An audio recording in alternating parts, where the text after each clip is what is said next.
Good evening. It's lovely to be back with you once again, isn't it, Ronnie? Indeed it is. And in a packed programme tonight, we shall be meeting the brilliant top civil servant who's got his ear to the ground, his nose to the grindstone, his shoulder to the wheel, his eye on the clock, his hand in the till, his back to the wall, his foot in the door and his finger on the button. And we'll be asking him how he does his flies up. We'll also be hearing about the explorer, who's also a bit of a contortionist and got lost in the back of his own beyond. But first, the news. The search for Twilton Gumboots, Britain's most childish criminal, will be getting underway very shortly when police have closed their eyes and counted up to 100. Her Majesty the Queen had a heavy cold today and cancelled a royal walkabout. She stayed in and read the telephone directory instead. And it's been a sad day for Walton Shrubs, the lonely bachelor who joined a computer dating agency because he couldn't chat up girls. Now he's discovered he can't fill in forms either. Widespread concern was being voiced in the House of Commons today about inadequate height of the furniture. This follows an incident on Monday when a minister ran into the House and tabled his amendments.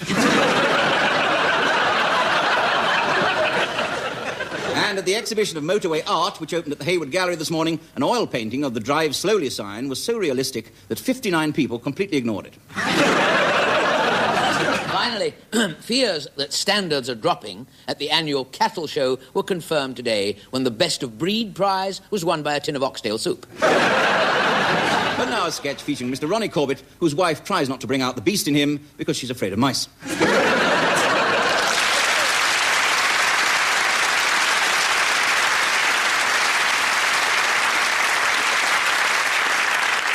Chap? Hello, Monte Carlo Robinson. Good heavens, Monte Carlo. I haven't seen you for ages. I'll join you in a minute, yes. Monte Carlo? That's a damn funny name, isn't it? Yes, it was all the rage in those days, you know. One names one's child after the place he or she was, in fact, conceived, as it were, yes. Apparently the Robinsons had a cracking good time in Monte Carlo. Hence, he's called Monte Carlo. Yes, of course. I remember. I know his younger brother. Really? What's he called? He's called Monte Carlo as well. They must have gone there every year. Probably. Yeah. Hello, old chap. Hello, Nancy.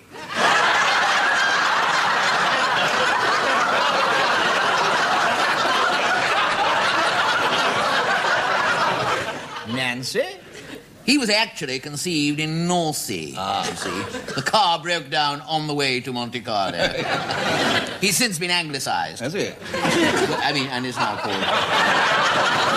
called Nancy. Yes. Well, of course, the way cars break down nowadays, there must be Nancy boys everywhere. Yeah. Hello there, old chap. Hello, Ramsgate. Ramsgate? Are you a Ramsgate fan, Shaw? Obviously, your parents couldn't even wait till they got on the ferry.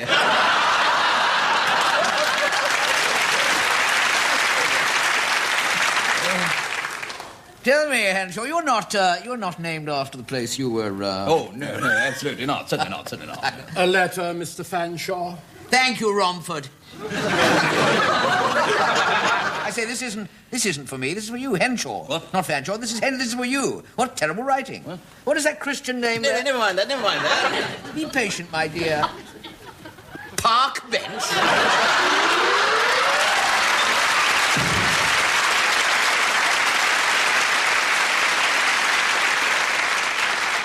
Good evening.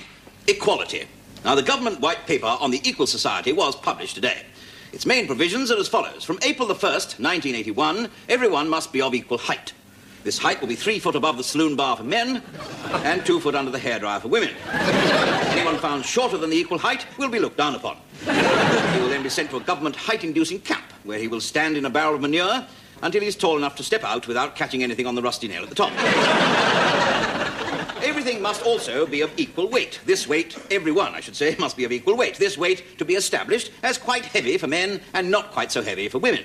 Except during pregnancy, of course, when women will be permitted a little more. Men, however, will not be permitted anything at all. Now, anyone below equal weight will be forcibly fed with chocolate biscuits through the usual channels. And will receive a silicone injection in the event, or in the arm.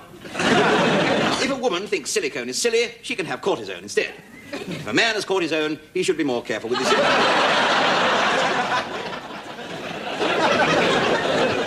All people people must also be of equal colour. There will be a choice of complexion, peaches and cream, salmon and shrimp, or blackberry and custard. No one will be allowed to be more than one colour, except Chinese communists, who will be both red and yellow.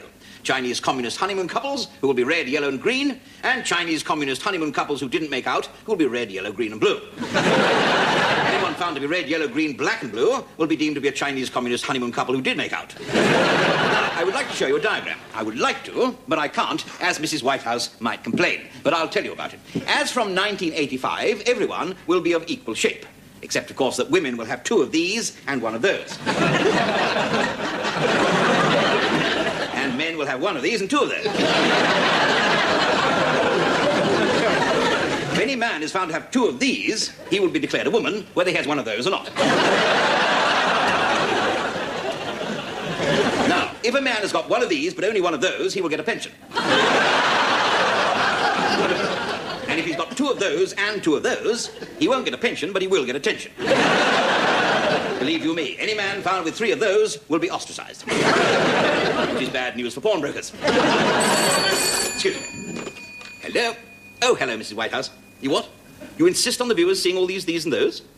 Very well, very well. There we are. Disgusting, isn't it, but true to life. Like crossroads. Now, noses. Noses, there will be a choice of noses, Roman aquiline or hooked turnip. Now, the number of nostrils will remain at 2, although there will be a choice, of course, of straight or flared. Members of the public will be allowed to make their choice in their own time, but the House of Commons is to have a special session when members can all pick their noses together. Finally, in future, all children must be born equally. That is, on October the 1st each year. This will be known as Labour Day. To achieve this objective, all television transmissions during the week of December the 23rd will close down at 9 o'clock, when everyone will have an early night. And a very happy just before Christmas to you all. Good night.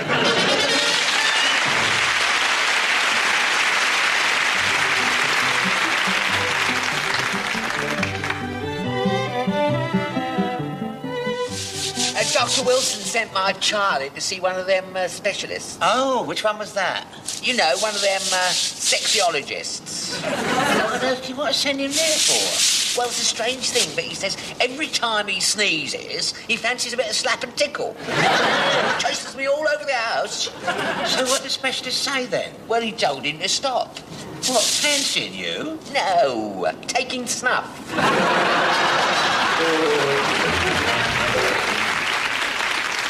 Will you welcome, please, our guest this week, Kiki Dee.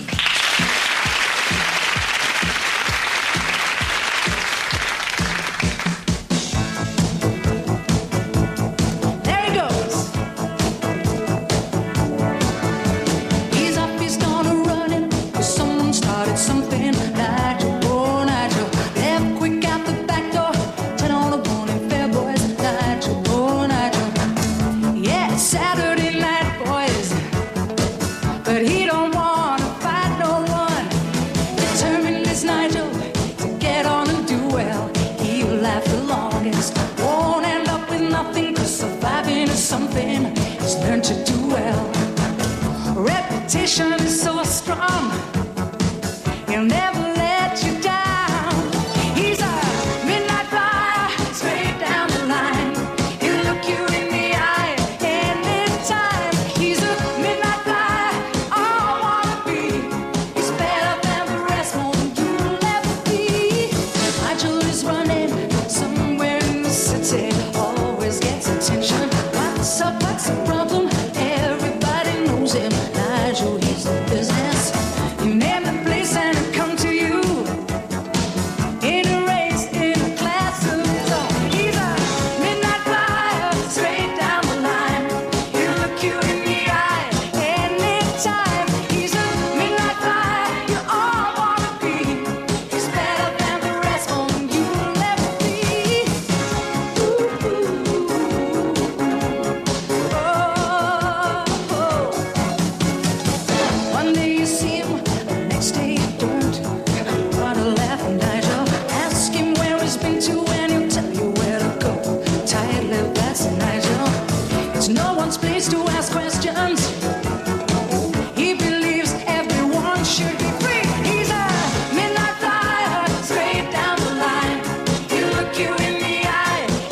great ports of the world, arteries through which crime can spread its ugly tentacles ever wider as each year passes. Piggy Malone, if not the greatest detective in the world, then certainly one of the largest. And Charlie Farley, even less great and certainly a lot less large, were no strangers to world crime, as their past records show.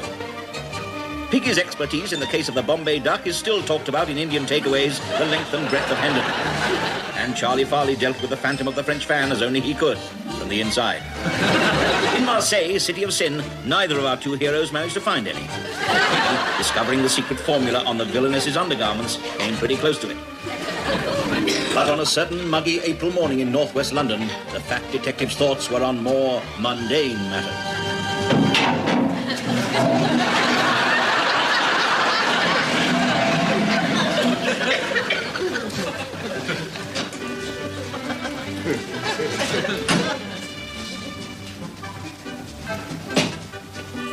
Oh, morning, Charlie. Morning, Chief. How's it going? Not too bad. I've only just started, as a matter of fact. I decided to paint it the same colour again, you know. Why?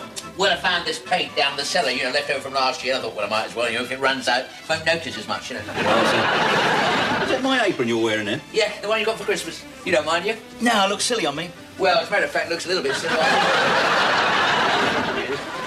Listen, where's Elsie? I've got to have some coffee. My mouth is like the Caligari Desert. Oh, Caligari, Chief.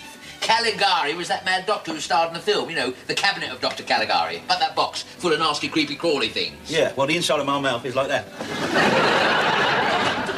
I thought you were supposed to be on a diet, eh? I mean, Elsie's made a salad for your lunch, you know. Has she? Yeah. I think I'll have it now. Where's Elsie? Elsie!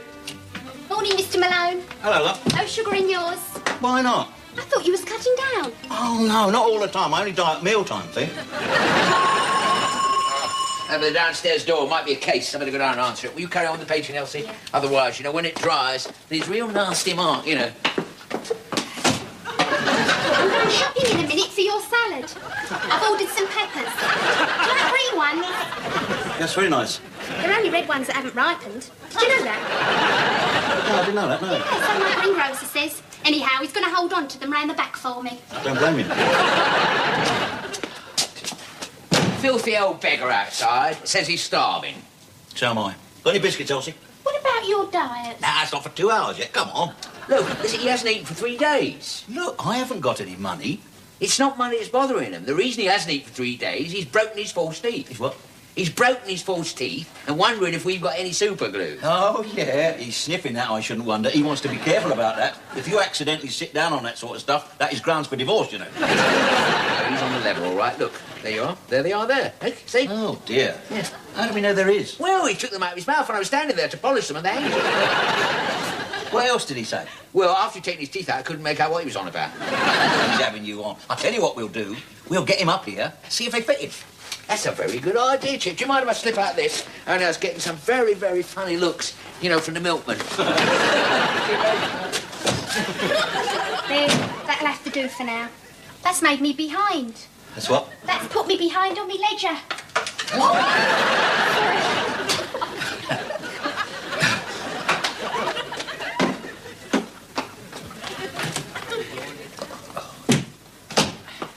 Here we are. There we are. This is Mr. Malone. How do you do? You said it was a man, Charlie. I beg your pardon. You said it was a filthy old beggar with no teeth. No, Chief. This is Mrs. Bumstead. She's a case. I can see that. Here, Mrs. Hampstead, sit down. Bumstead. Oh, well, whatever. Put it down there. Now then, madam, what can we in the North West London Detective and Surveillance Bureau do for you? What? It's the new name, the North West London Detective and Surveillance Bureau. Have had the cards printed. There we are. Good. How many of these you've had done? 2, 1 each. Where am I supposed to keep this? Down my trouser leg or what? Mr. Maguire, there is no time to lose. The name is Malone, Mrs. Bedstead. Bumstead, Exactly. please, let me explain my dilemma. I have a large ensemble and it's disappearing fast. Oh, that's funny. The Chief's going on a diet today and all, right? Ensemble music, you mean? Precisely. A ladies' orchestra. Oh, like the Ivy Benson band, you mean? Well, hardly. We play light classical. And, of course, some genteel dance music for the captain when he has his parties aboard. Captain? Aboard? Then this means it's a ladies' orchestra on a ship. You are remarkably quick on the uptake, my good sir. I'm surprising myself a bit this morning. You say disappearing they are, then, tell us. Well, just vanishing one by one. I started off with 16. Now I'm down to 10. The last one to go was my alto saxophonist. A wonderful girl, devoted to her work. Sax mad she was. Lived for her instrument. That's what I thought you said. Something sinister is happening. Frankly, I suspect white slavers. Chinamen. Chinamen are yellow, not white. The girls they abduct are white. The actual slavers can be any colour, you see. Oh, yeah. See? Chinamen, eh? This gives it a sort of Far Eastern flavour then, doesn't it? Now, are these girls the sort of girls who would interest white slavers then? Well, of course. All well-educated. And none of them older than me. Well, they wouldn't have to be, wouldn't they? What? I mean, they wouldn't have to be well-educated. On the other hand, of course, I suppose it wouldn't matter at all, would it? You know? Well, no, I mean, just because a girl plays a cello doesn't mean she's no good at anything else. Precisely. In fact, with that sort of a training, she would be very well equipped to ride a motorbike, for instance. Please, gentlemen, won't you help me? The ship is bound for Madeira, so it ought to be quite a pleasant cruise. We don't know Madeira, do we? No, I know their cake very well. Your usual fee, of course. All expenses paid? Certainly. Well, before we decide, have we got time to consider it? As you wish. I've already considered it. So have I. We'll do it. Splendid. I'll send the car around for you at 2 o'clock. The boat sails this afternoon. We'll be there. Splendid. My girls will be most grateful. And I shall be delighted to welcome you to my happy circle.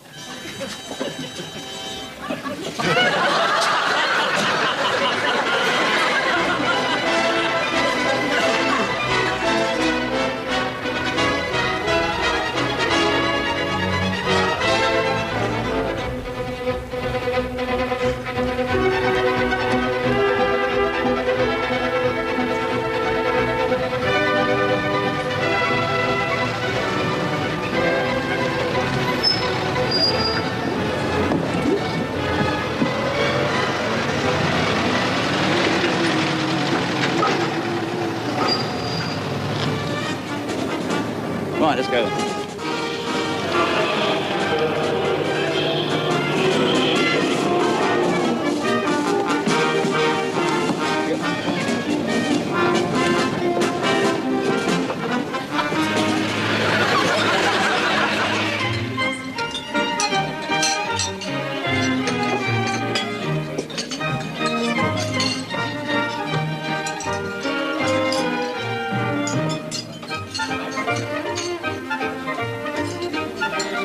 You see, only 10 left.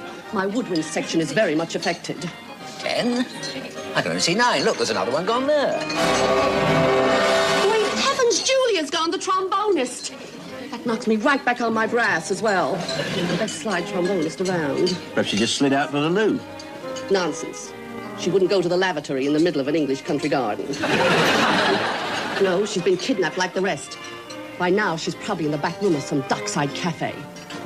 And we're about to sail. There's the signal.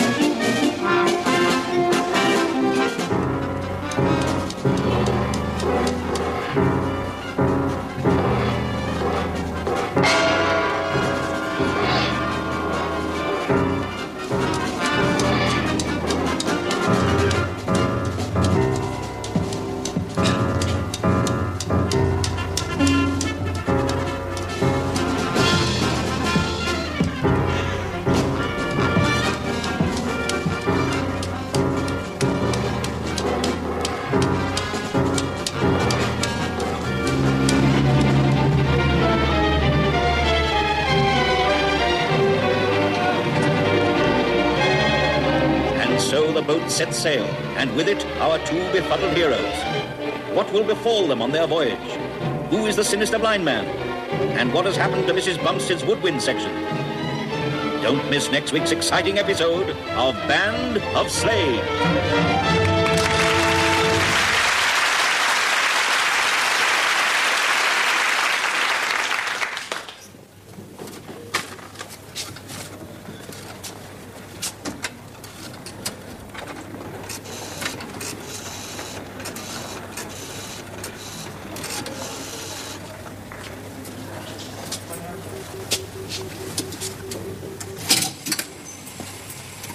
Hello. Hello, Simon.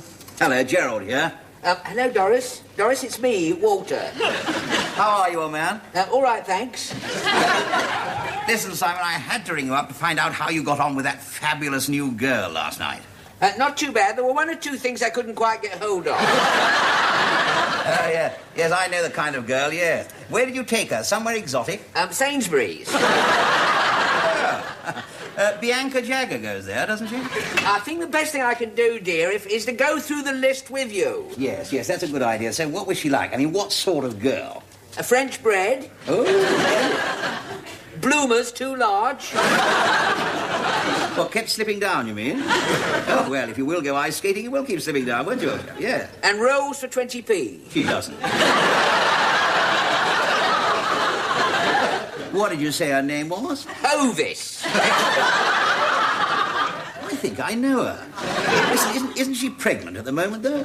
No current bands, dear. No, they'd run out. A tin of something for the cat. This all sounds very fishy to me, old sport. Very fishy indeed. Did you say her parents were in oil? Yes, the Pilchards. Oh, she sounds a right little raver. I don't know how she had the energy. She said the milkman hadn't been round yet. Well, that would explain it, of course, yeah. What did you do? I had to get sterilised. Good God. To be on the safe side, I'll put them in the fridge when I get back. Well, rather you than me, old chap. Now, where was I? So, she took you home and gave you a nightcap, did she? I see. Yes, dear. What sort? What? Yes. Well, that sounds a bit of a puffy drink, old chap. Was all she had, fairy liquid. Oh, I see. She had the bitter lemon and you had something stronger. Yes, 3 tins of curry powder. Yes, just to keep you going, eh? You lucky devil, I wish I'd been there. What sort of perfume was she wearing? Something really exotic? Salt and vinegar and smoky bacon. Making a pig of herself, was she? Oh, sorry, that was a mistake, dear. She was what? Wearing a cross-your-heart bra? I thought it said OXO. Oh, I see, so you naturally took the opportunity of having a quick... Butchers, yes, dear, yes. Yes, I didn't forget the steaks. You saw her do what to the bra? Fillet. With 2 portions of sirloin. Yes, I did make sure they were tender, dear, yes. So I see you had her sitting there, nicely on the boil. Then what did you do? I went across the road for some apples. That's all you need, isn't it? I mean, that is all you need. A dog leaping up into your lap. Yes, the crunchy sort. With the yellow skin, you know. Golden retriever. Golden delicious. I bet he bites people, doesn't he? And Coxey's pippins. Yes, I'm sure. What a terrible thing to happen. So what exactly did you say? My 3 minutes is up. I'll have to go, dear. That's about all you could say, I suppose. Yes, dear. Listen, you haven't told me yet, Simon, what this girl does for a living. What? She what? She works at Sainsbury's. You forgot your champagne, Walter, darling. That's for us, dear, later. I say, Simon, is this girl about 6 foot tall, blonde, big blue eyes, and other things to match? Look, dear, I'm going to be late. I've got a fair bit to see to. I should forget it all, Simon. I'm sorry, old sport, you've been short-changed. Wiry little basket.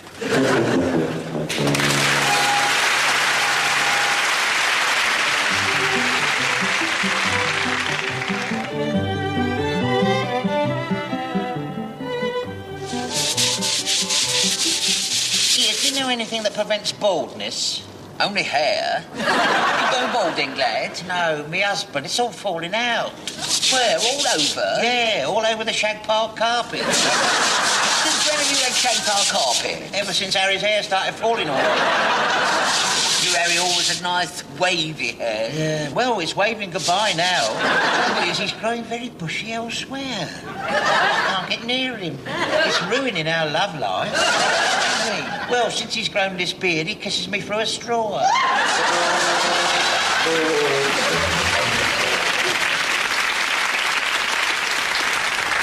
Here is a very funny story about a man who lives in Dagenham. It's not very funny so far, is it? And I speak with the voice of experience because I have just recently moved out of a house in Dagenham. Well, that place, it was too cramped for comfort. Every time the morning paper arrived, I went flying out the back window. And I have to be honest, it was something of a rough neighbourhood. we had to put a crook lock on the cat. I remember once the lady next door once held a Tupperware party, and all police leave was cancelled. In fact, the crime rate was so high, there was a 6-month waiting list to get mugged. The neighborhood, you can laugh, the neighborhood was so tough that John Conti was our Avon lady. Now, fortunately, our new home is much nicer. I mean, I have to admit the garden is a little bit overgrown. My wife was hanging out some washing yesterday, and 3 Japanese soldiers came out and surrendered. At the moment, she is unbelievably thin. With her tongue out, she looks like a zip.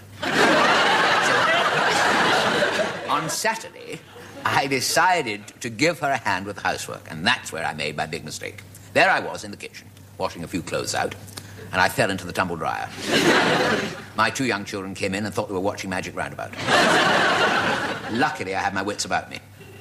I did 3 minutes of my cabaret act, and they got up and switched off. Understandably, I was still rather shaken the next day, and I went to see the producer of the show, you know, in the Oval Office. And as I walked in, he was sitting behind the desk, arranging a bunch of pansies for a special he's doing with the Osmonds. Now, he put the phone down, he came over to me, he said to me, "What are you going to do for your little chatty poos tonight, lovey?" I didn't do that voice too often, I might get to like it. I said, "Well, actually, lovey, I'm going to do the one about the chap from Dagenham, which I happened to overhear in the BBC canteen at lunchtime, if you don't mind. I don't usually go to the BBC canteen today, but it's a special occasion, you know. They were presenting one of the sausage rolls, the Gold Watch." I overheard these 2 fellas talking. Now, one of them I knew quite well, the sort of bloke who's always trying to make a mountain out of a molehill, and Marty Kane's costume designer. And the other one was a producer, as a matter of fact, with BBC Scotland. Last I heard, he was due to make a new series about arts in Glasgow, called Stitch That Jimmy. Apparently, it never came off. The story goes, to be honest, that he annoyed Paul Daniels in the bar one day and spent 3 weeks inside a matchbox. This was the joke they were telling about a chap who lives in Dagenham. Now, don't ask me why he lives in Dagenham. There's now as queer as folk, as I always remember my Uncle Doris telling me. Shortly before he was cashiered from the Wrens. The important thing is that he is flying this plane in a solo flight round the world. Next to which the Dagenham bit is all a bit irrelevant, or better still, irrelevant. So, I don't know why I mentioned it. So off he goes on this solo flight in his lightweight Moulinex turboprop, and as luck would have it, a freak wind blows him off course, and he has to make a forced landing. Excuse me laughing, but I've heard it, you see. Has to make a forced landing, slap bang in the middle of the African jungle. Blow it, he says. Or words to that effect. Now I'm stranded. No food, no water supplies. Thank God I brought some luncheon vouchers. Suddenly, at that moment, there is a rustle. There's a rustle in the bushes, you see. And from out of the undergrowth steps this 7-foot-tall African native. Bone through the nose, shrunken heads hanging around his neck. I think he was from Dagenham as well. Carrying in his hand a rude spear, which we won't dwell on. Well, naturally, the chap is just about to start saying his prayers when the native speaks to him. 7-foot-tall native says, "Pardon me, my good man, but I can't help noticing that you seem to be in some distress. I was therefore wondering whether I might perchance be of any assistance to you." The chap said, "Well, it is very kind," he said. The fellow said, "Not at all," he said. "I'm only too happy to cooperate." Doesn't have to take it out of you. In whatever way you desire. Well, at this point, the chap's curiosity gets the better of him. He said, "Look, excuse me for asking this," he said, "but here we are, in the middle of the jungle. How is it you speak such immaculate English?" Well, the 7-foot-tall native said, "Well," he said, "as a matter of fact, sir, I picked it up on shortwave radio."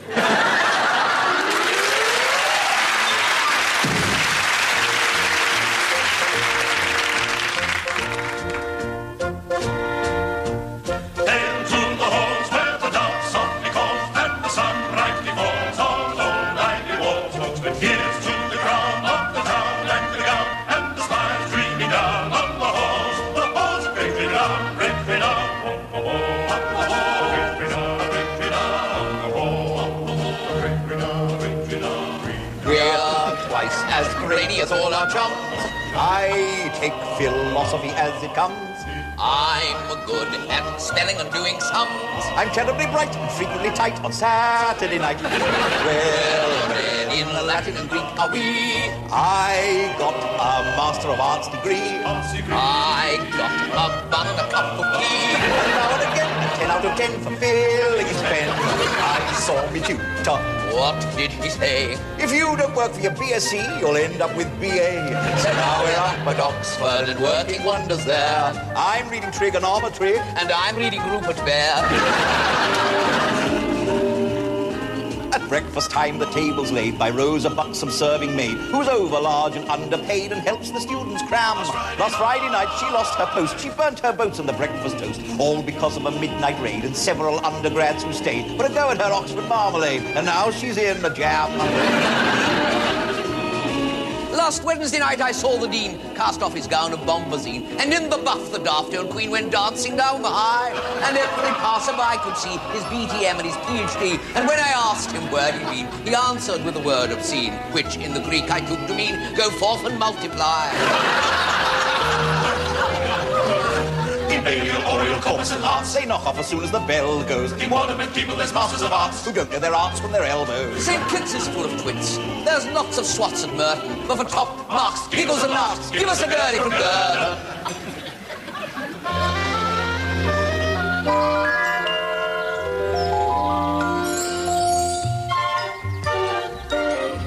What a day for a picnic, what a day for a do. Taking champagne when the party starts, and Fred's well away with a couple of tarts. And when first he sat on the Primus, we said, by jingo, what fun. He's got jam, spam, overcooked ham, and a hot cross bun.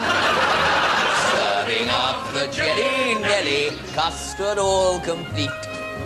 Flustered in the melly, Nelly dropped it on my feet. She's a peach and cream complexion, and she trifles with affection. So I'll wear my Mac and welly, Nelly, if you will be my sweet. Taking tea with the girls are our varsity pals. Doing parlor tricks, charming and balmy. There's Nick with a trick, which he does with a brick. 2 eggs and a stick of salami. There's Algernon Hurst, the divinity first, with a party trick even uniquer. But he's hissed and he's booed as he stands in the nude, playing God Save the King on his squeaker. And Gwendolyn's mad about men. You can tell she's a sport when you pour her a port. She's the sort that will always say when. We quiz her again and again. She's the varsity challenges when. Oh, the good time she's shown us when I got a bonus. And I got a starter for 10. What a day for a picnic. What a day for a do. No shampoos for Fred. He can hardly walk. He shouldn't bend down when they're popping a cork.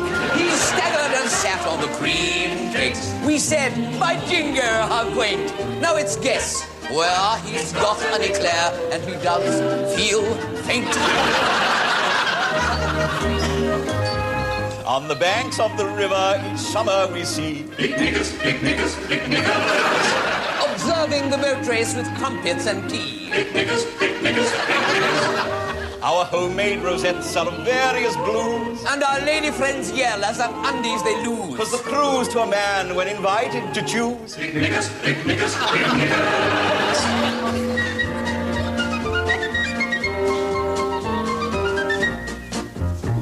I'm an Oxford blue, and I do a little yachting. I'm an Oxford blue with a lady in the crew. I am often hugger-mugger with a lady in the lugger, but a pants a little snugger for an Oxford. I'm an Oxford blue with a pennant on me dinghy. I'm an Oxford blue, and I know a thing or two. When I cuddle little Glynis, I'm a menace in a pinnace, because I'm full of fun and Guinness. I'm an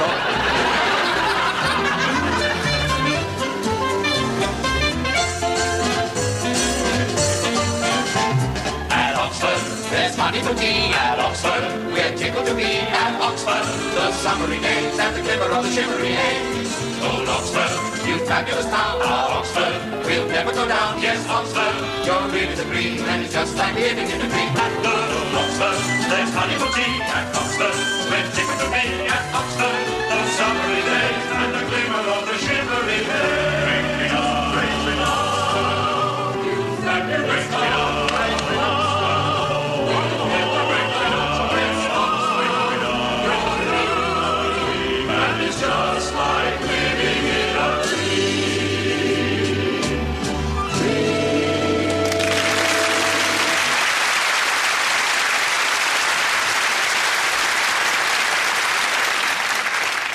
Well, that seems to be almost all we have time for tonight, doesn't it, Ronnie? Yes, indeed it does. But before we go, a few late items of news. Lovejoy Sprigg, the Essex man who doesn't know the difference between a lie-down and a hoe-down, was trampled to death tonight during the semi-final of Come Dancing.